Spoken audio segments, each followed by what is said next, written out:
Oh, I gotta turn this on here because my voice is real low, as you can tell. And so I'm gonna put this on, so don't let this blast anybody out. Okay. Hello? I'm not sure that's actually working. All right, let's try it. Think it's on? Okay, good. If that gets annoying, let me know. Move it to your sleeve. What's that? I said move it to your sleeve. Maybe, yeah, I don't know, because I have a loud voice as it is. First, I want to commend Sandy. That was the best meeting I have ever been to. That was amazing. I just thought that was astonishing. But the quicker the meeting, the better they are. So good for you folks. Thanks for having me here tonight. The topic is the humorous history of the American casket. Because how many of you would want to come out and hear about, caskets are a little bit of a downer, as far as talking. And we're past Halloween now, so that ship sailed.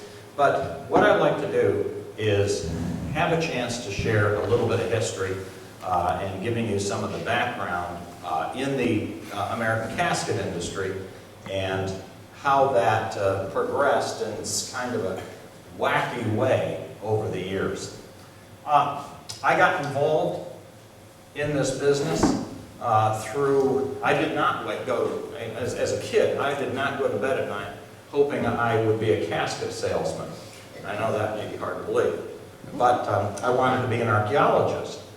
So I went to school, college for archaeology, got through my first 2 years, and realized archaeologists might have fun, but they don't eat much. So I decided to go to something else, and I transferred over to secondary ed social science, and I got my teaching degree.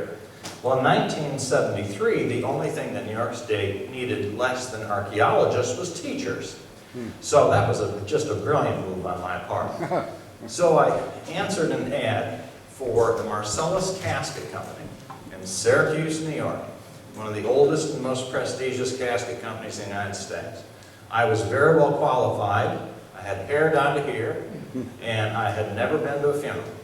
So after 8 interviews, they decided to take a chance on this young hippie, and I joined them and was with them for 31 years until we were assassinated by big corporate America, but that's another story.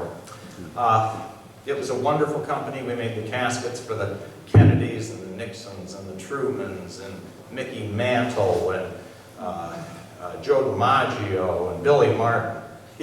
I'm saying all that because there's a Red Sox fan sitting here. I was going to make him laugh. There you go.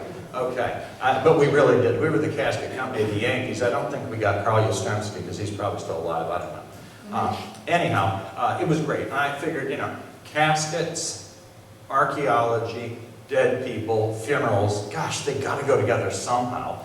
And in a kind of warped kind of way that they did. So the ground rules for tonight are this. If you have any questions as I go along, if I say something, which I do sometimes, that I haven't thought of yet and it makes no sense in the world, raise your hand, throw something at me, and I'll stop and we'll try and address it. So, in the beginning, there weren't any casket companies. Didn't need them. When somebody died, you went to your local cabinet maker and you said, hey, could you make me a pine box for grandma or dad or whoever it might be? And the cabinet maker would make up a coffin at that time, kind of a shaped, wider at the shoulders and narrow at the hips and that kind of thing. And that was basically it. And they might lay you out for a little while. They wouldn't keep you around long because you'd kind of start getting a little smelly in short order. And you'd be in the ground, that was the end of that. Now they would also, when they called the cabinet maker, uh-oh, we got to figure out a way to get grandma from the house to the cemetery. Who's got a wagon?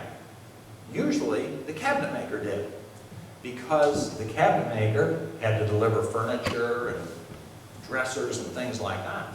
So then you'd ask the cabinet maker, when you deliver the casket, could then you pick it back up and then maybe take grandma to the cemetery for us?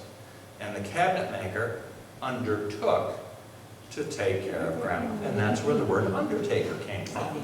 So that is how that progressed. but there weren't any organized casket companies. Finally, some of the cabinet makers decided, you know, I'm making more money doing undertaking than I am making cabinets. So they opened up their own funeral homes. This is the George Sessions Undertakers, and they're in Worcester, Massachusetts. And they actually started their own little casket company. I bet you most of you in here can think of local funeral homes going back over the years that also had casket or furniture stores associated with them, like Traub's in Chittenango, Norton's out in Sodus, and there are still some around today. So, yep, that tradition has continued. Well, Sessions got pretty big, and that is what you call a load of caskets. And they would make the shells, and they would sell them to other funeral directors who may not be good cabinet makers, but then the funeral director would stain the casket. And if you have a really old funeral home, they had what they called a trim room. And the funeral directors would also put the interiors in the caskets too, the pillows and the whole 9 yards. So, anyhow, that was the fledgling stages, and this is the 1830s, 1840s of the casket industry in America. Well, enter Crane and Breed. Crane and Breed was a company in Cincinnati, Ohio, and Crane and Breed made cast iron stoves and boilers and things like that.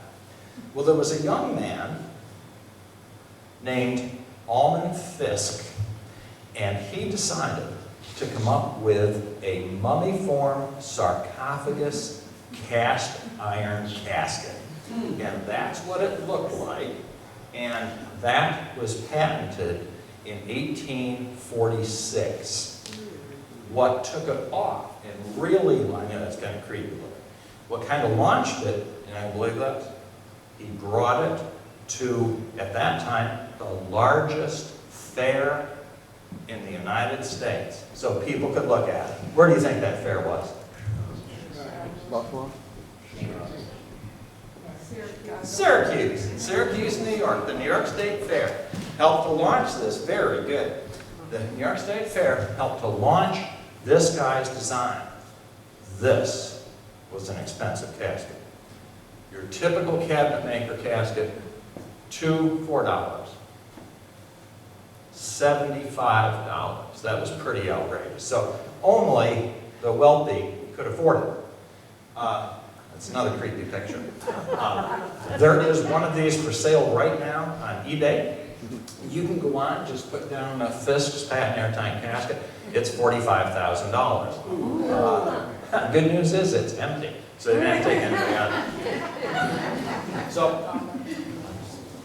by 1850, the sad thing is for Mr. Fisk, this was popular, and he died. He died really young, and his wife sold the patent to Crane and Breed. And that's how this cast iron company in Cincinnati became the first organized casket company in the United States. And they made these cast iron mummy-looking caskets. And as you can see, they also developed one of the first advertising campaigns in the United States, because John C. Calhoun, Henry Clay, Daniel Webster, and even Jefferson Davis were buried in the Fisk airtight barrel casket. Now, do these things really work? It's hard to get even a fruit jar to seal. The Jeopardy answer is yes, because these had a cement, they had a groove all the way around it, filled cement into the groove, put the lid on. But it came with an instruction sheet, and I've got a copy of the instruction sheet, right? And it says that you gotta let the body cool for a little bit. Don't put them in too quick, because you have to let the natural gases, animal gases, explode, or dissipate, otherwise the casket could explode. And there are accounts of these exploding. So yeah, they really did seal up. So, the Civil War changed everything. Now, before the Civil War, a little bit of embalming. Here, the embalming was a brand new science. And before the Civil War, it was hardly ever used because it was an expense. But during the Civil War, a lot of Union soldiers died down on southern battlefields. And their families wanted to bring them home. Only way you could bring them home was to embalm. And what they did is enterprising embalmers would set up right on the battlefields. And they would prepare the bodies and they'd ship the bodies back home. Embalming then became more common. But what really sold embalming was the fact that when President Lincoln died, his body was embalmed. And as probably most of you know, he was sent on a train trip all the way from Washington to Springfield, went right through Syracuse, and that took a number of days. And people would come, and when they would get to Syracuse or whatever, people could file by, and they were in awe that President Lincoln died a week ago, but he still looks great. And that is what cemented the whole idea of embalming in the American psyche. The other thing is that President Lincoln's casket was not totally rectangular, but it was close. Up to that time, everything was a coffin shape, like a Dracula casket, if you would. But President Lincoln's was more rectangular. And that became the style. People didn't want, if you had money, you didn't want to be in a coffin. You wanted to be in a casket. That's why even to this day, American caskets are rectangular. You go over to Europe, and they're still coffin-shaped. So again, different designs and whatever.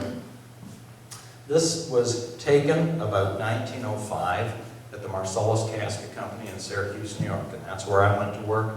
And as I said, it was a wonderful place, a wonderful company, all family-owned for 131 years. Just a wonderful group of people. Back in those days, and Marcellus only ever made hardwood caskets. And they were much more common than the expensive cast iron caskets. But almost everything was done by hand. But within 20 years, I told you 1853 was basically the first casket company. Within 20 years, the casket industry was already overproduced. There were everybody and their brother and dog got in the casket business. Why?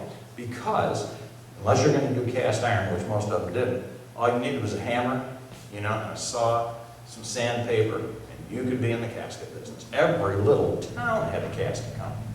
And so then they had to come out with ways to one-up each other. And that's part of where the fun comes in.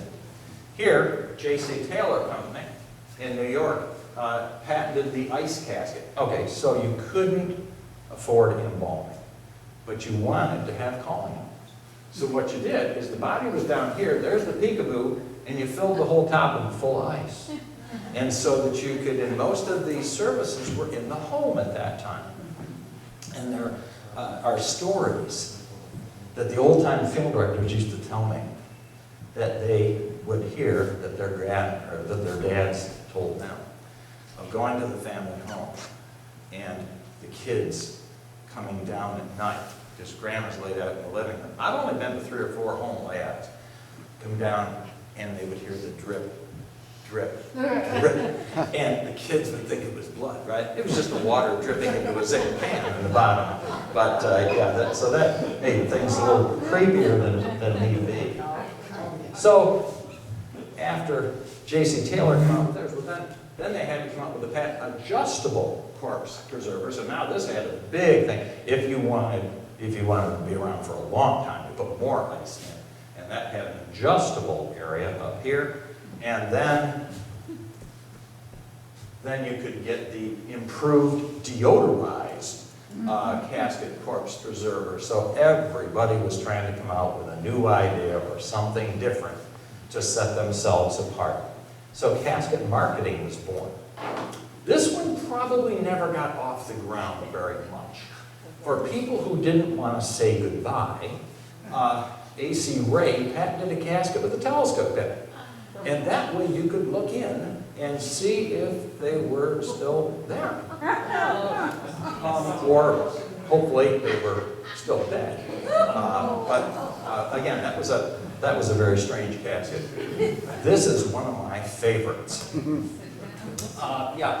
A.B. LeBreau came up with the idea that people laying down looked too dead. And he wanted them sitting up to greet people when they came in. So this, it's not supposed to be funny. Yeah, it's crazy. This is a glass dome. So you would be shown under glass. And they'd hold you up with this thing around your neck. Now that looks real nice, right? With the thing. So if you weren't dead, you probably would be by the time you got a position. But then people could come in. I don't think they actually shook hands with them, but anyhow, you get the idea. This looks like a potty chair that the person sat in. It was a crazy idea. This is one you've probably heard of. This one had an electrified bell in the casket. People were very afraid after Edgar Allan Poe wrote Premature Burial. People were very afraid of being buried alive. And so this had a little alarm. You put it in your hand, okay? And then if you woke up and you weren't dead, then you were to pull the thing, and the alarms would go off and all that.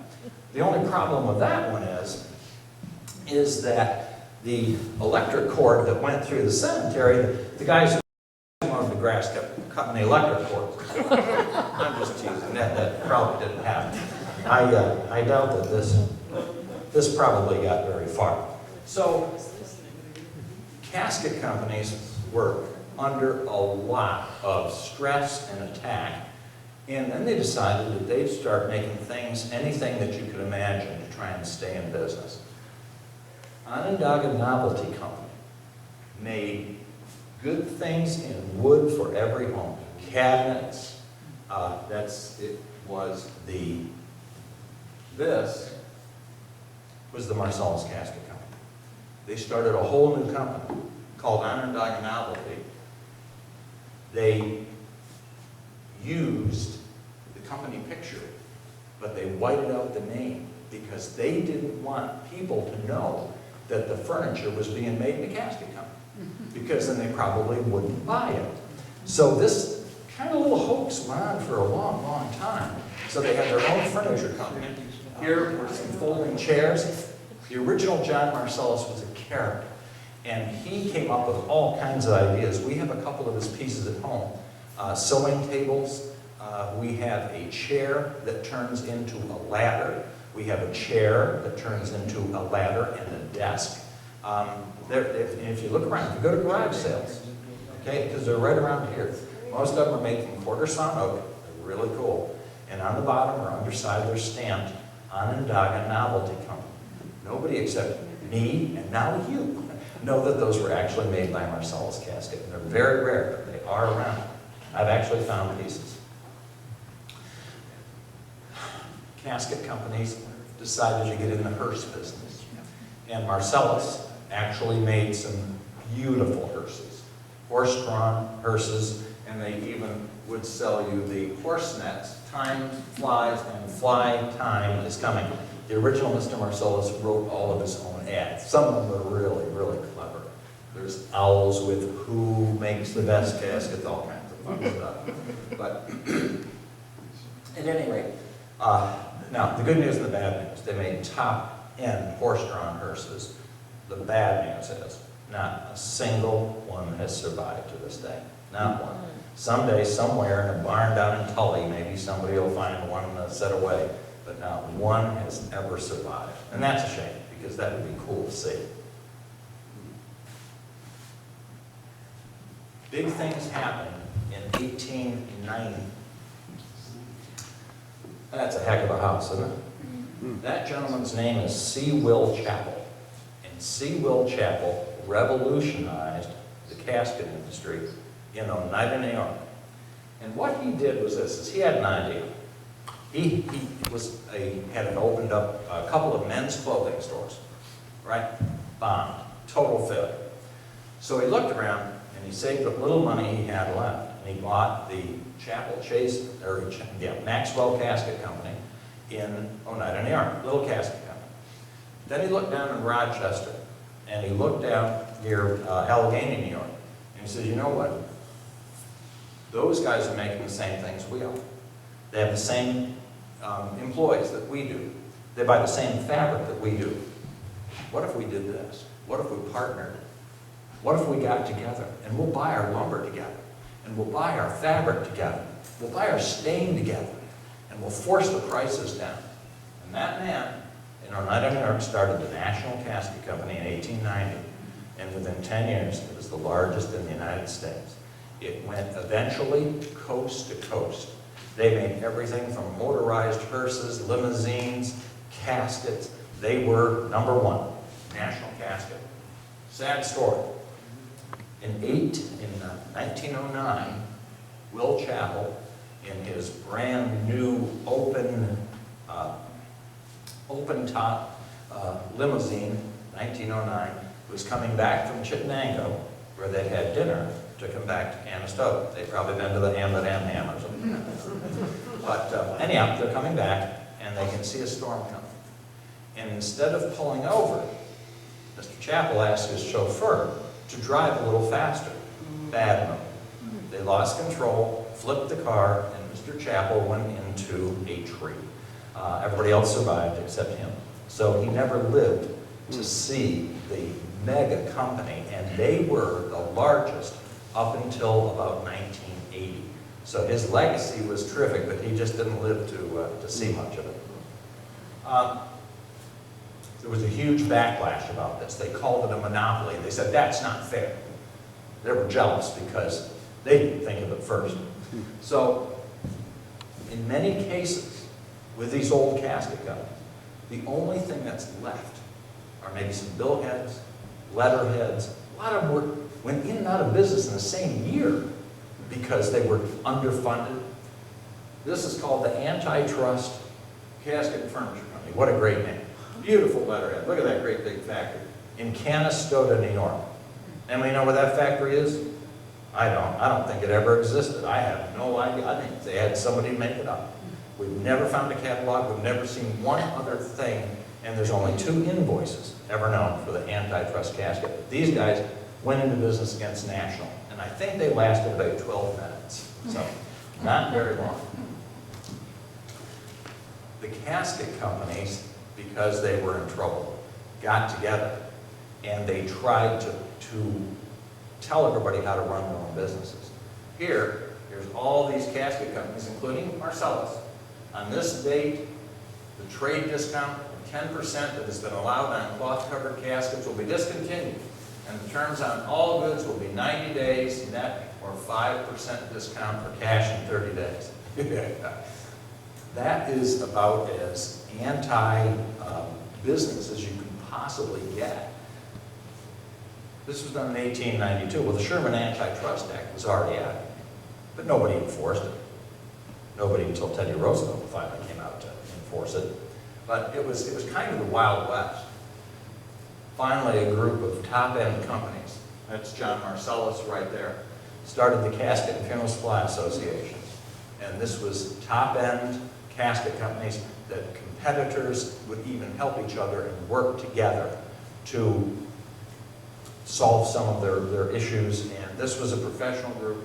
We just celebrated our 105th anniversary, our 105th. This was in 1913, our 105th meeting in Columbus, Ohio, last weekend. I was pleased to go out there. I've been on the board, and I am their historian. And they gave me their Lifetime Achievement Award last Saturday night, so I was real happy for that. So, it was a nice surprise. It really is. They give one each year. They give one to a dead person, a posthumous one, and one was a live person. I was a live person. Thank goodness. So I was happy for that. But it's a great company, still going, still our great group, still going after 105 years. But they put out this note. And look at this with the skull and crossbones, 1917. And look what it says.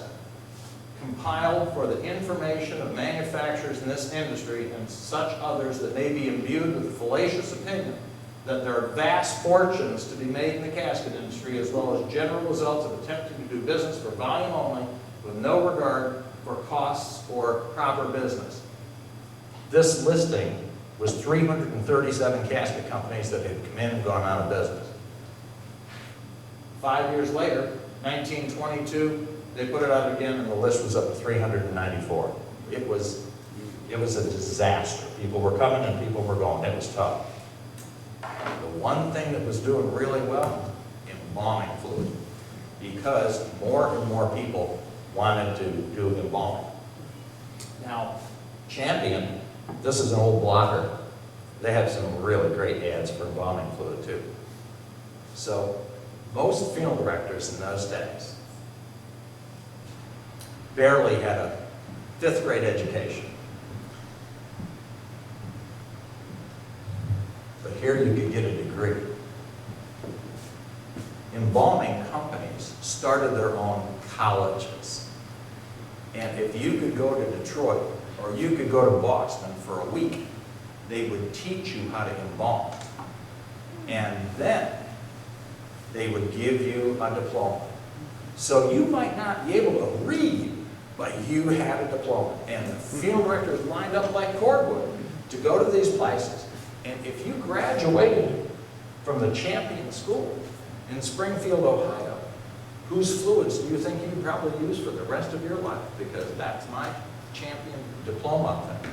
Eccles, Undertaker Supply, they were just going one after another and lining up the funeral directors to come to their schools. There is a very clever robot made from embalming models. And what that is I'll be seeing you soon, I'm on my way. Travel was hard in those days. So you just didn't show up. If you were a traveling salesman, you either traveled on the Erie Canal, or maybe you traveled by train. So you would send postcards out a week or two in advance. So you're going to be in Detroit. A week or two in advance, you'd send your postcards out and let the funeral director know that you're coming. I'll be there on Thursday, whatever it is, please, and the funeral director would wait for you. And you'd be there. So these were traveling salesman cards. And the casket companies made them too. And the casket companies paid a lot of money to have beautiful lithographs of their factories done. And I'll show you some when we get near the end. But in many cases, these companies, there's nothing left of them. The only thing that was left were these beautiful postcards showing their factories. They were very proud of them. So, embalming, I think I'll stay over here. Embalming takes off, and so does the rather peculiar habit or concept of post-mortem photography. You know, Grandma's going to be around a little bit longer, or Dad, and let's take their picture. Let's get the whole family together, because we are going to, they're going to be there, so let's get everybody together. And, all right, let's put our sad faces on. Look at these. The only one smiling in here, I think, is that guy. I think he's the funeral director, but I'm not sure. But they're, laid out on the front steps, and this was fairly common.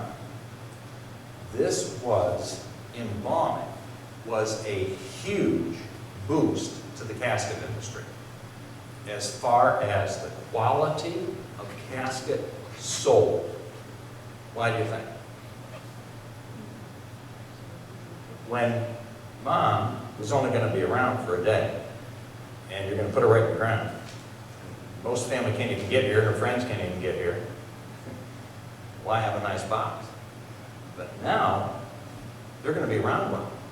Your friends are going to see this, okay? So I want something nice for Mom, right? And the funeral directors might have helped them along with some of that thinking, So the quality of caskets went from cloth covered to, we'll have a nice wood or a nice metal, and well, maybe we should do mahogany because we don't want to look cheap about this. And the quality of caskets sold skyrocketed once the body was going to be around a little bit longer and for calling hours. Grave robbing. It didn't take long for the marketers to come up with ways to prevent or try and prevent grave robbing. This is the Baker burglar-proof burial vault. And as you can see, it is one heavy, heavy metal vault because people were very afraid of somebody doing body snatching.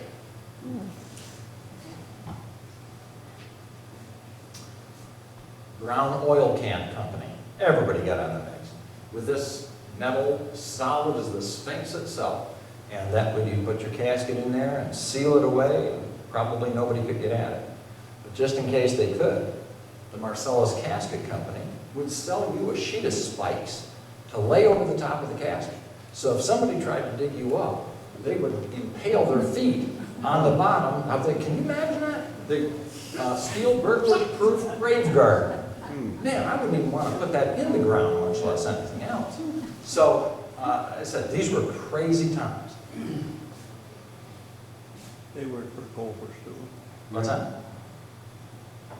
Anyhow, so that was a good one. Who were the ones doing the body snatching? Medical science. Yes, ma'am. You got it exactly. Did you hear that? Oh, then you got to listen. Hospitals.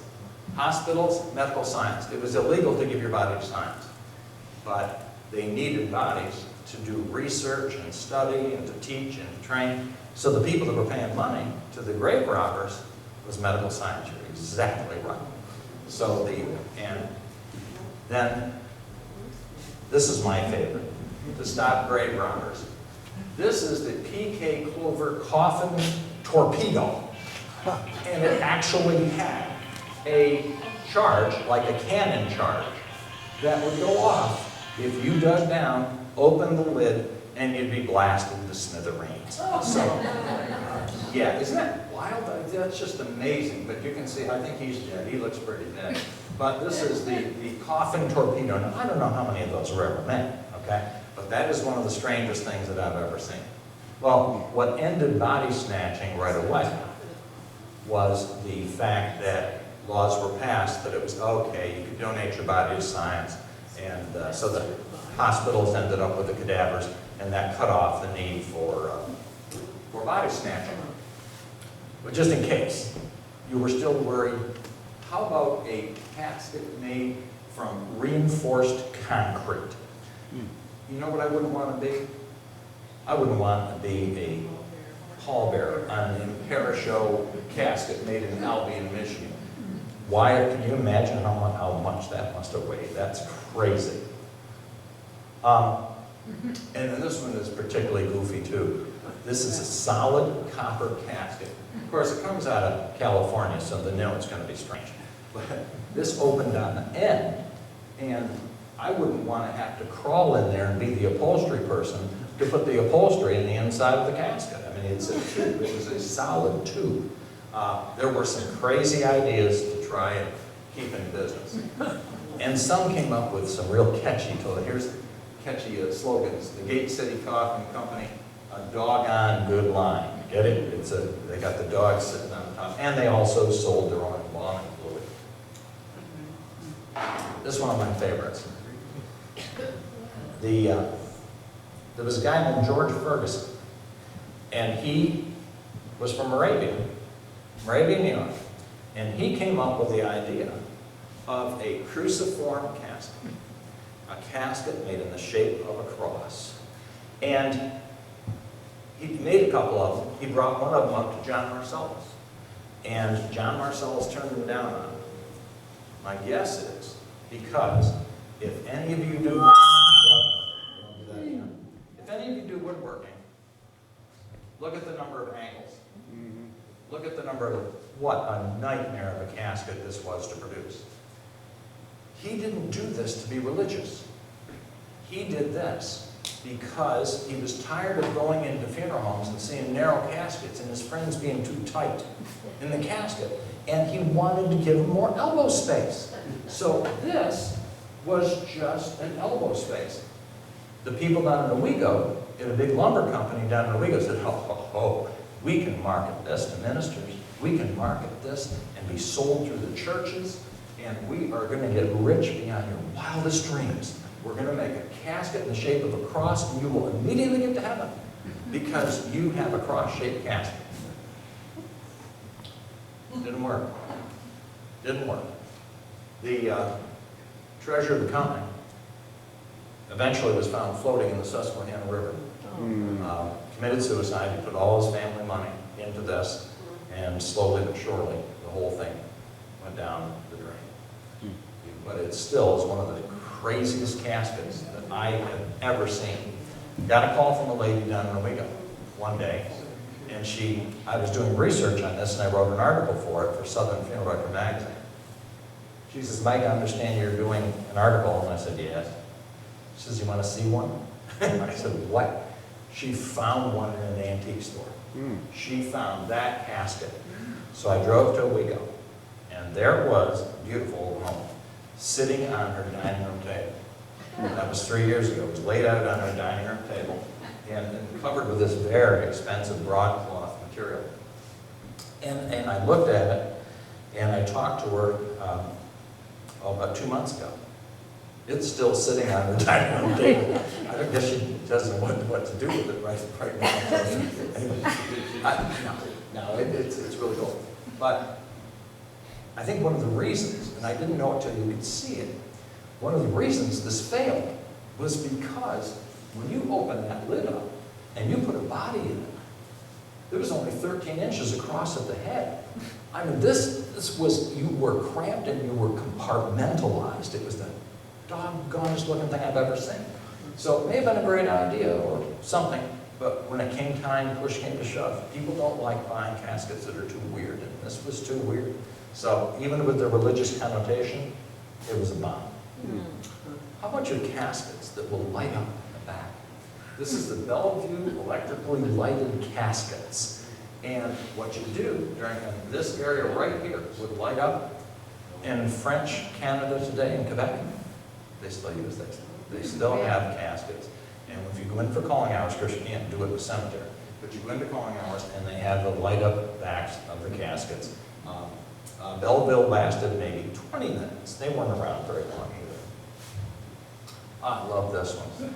If you weren't sure that your loved one was dead, buy him an asbestos casket, then they'll be sure of it. The Asbestos Casket Company of Lowville, New York. And that was actually a fairly good-sized casket company up in Lowville. They did not make caskets out of asbestos. They lined them with asbestos. I don't know how many of their employees are still alive.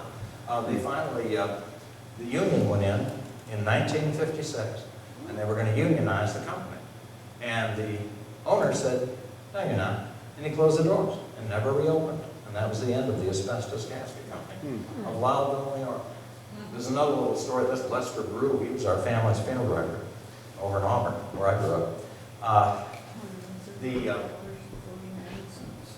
This company, when they closed, had a fellow working for them from West Virginia. You got all the way up to Adirondacks. His name was E.B. Cranford. E.B. Cranford was, he was a corn cob. He was like West Virginia. He was kind of crude and he had an accent, but he could stop. And he was one of these guys. I knew eBay real well, and I knew his son's grandson. And when he talked to him, he was one of those that would invade your space. He'd get that far from it, and he spit. Kind of when he talked. Oh, it was terrible. Funeral directors used to buy from him just to get rid of him. I swear. Anyhow, when asbestos closed, E.B. came to Mr. Marcellus, and he said, I would like to deal with you. And Mr. Marcellus was a wonderful guy, but his nose was up in the air just a little bit. And he looked at him and said, yeah, right. And he didn't hire him. E.B. went to Clarksburg Casket Company and became the #1 casket salesperson in the entire United States. Sold more caskets than probably any single individual. And we turned him down in Syracuse. But that was the lasting legacy of the Asbestos Casket Company. They made caskets in wild colors. Again, just to get your attention when you went into the showroom, to pick out the casket, anything to keep in business. Look, and this company, this was the Springfield Metallic Royal Color line. They had purple and yellow. They had about every color you could imagine.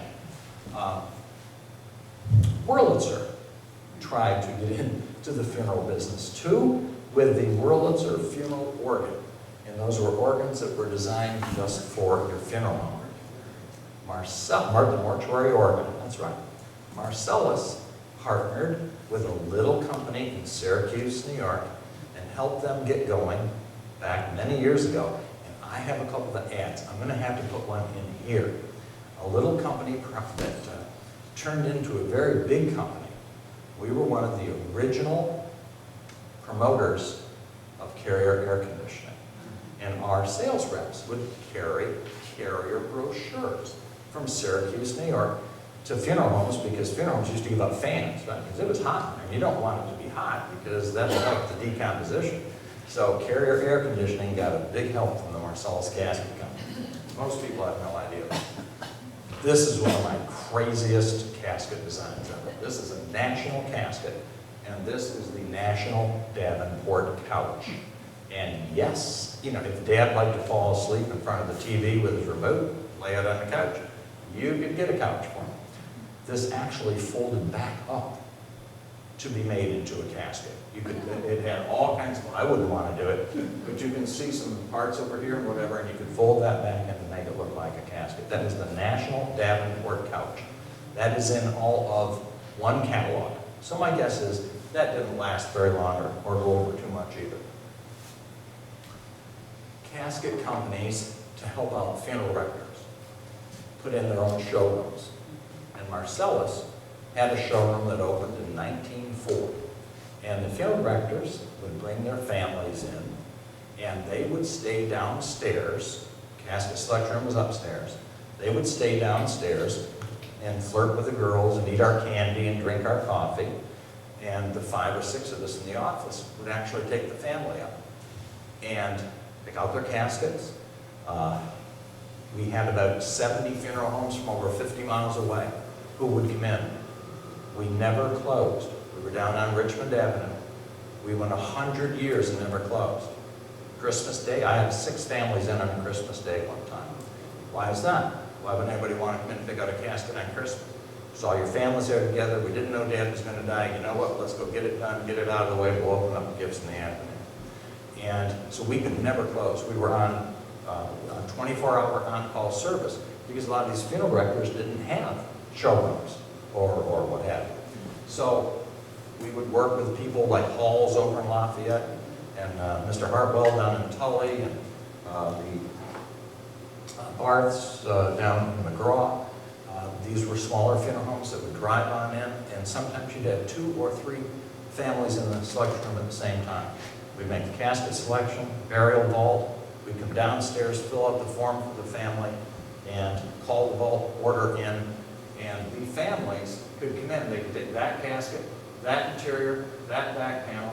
We had the shelves already done, and totally customized our own casket. It was an amazing experience. When the funeral director came in, I was called the casket salesman. I'm going to turn you over to the casket salesman now. Like, who's the worst person in the world you ever want to meet? The casket salesman, right? After somebody dies. But you could build trust, you could build confidence and get to know these people and help them make a meaningful selection and come face to face with the fact that a death had occurred. This is the last thing you're going to do for your mom or your loved one. And sometimes that actually even go to calling hours so that they could see that we really cared, and I did care. That was, to me, the most rewarding thing I did. I traveled all of the United States at all the prestigious funeral homes, but that was the most rewarding thing that I ever did. It was part of my job. Some of the funeral directors were, I would just assume that they stayed downstairs. Sometimes they'd come on up. I had a funeral director one time after a family had selected a mahogany casket. The funeral director hadn't said a thing, not one word. And finally he felt he should say something. And he looked at the family and says, "Did you know that the wood in that casket is 10,000 years old?" And I thought, oh my Lord, it's a hardwood, but it's not petrified.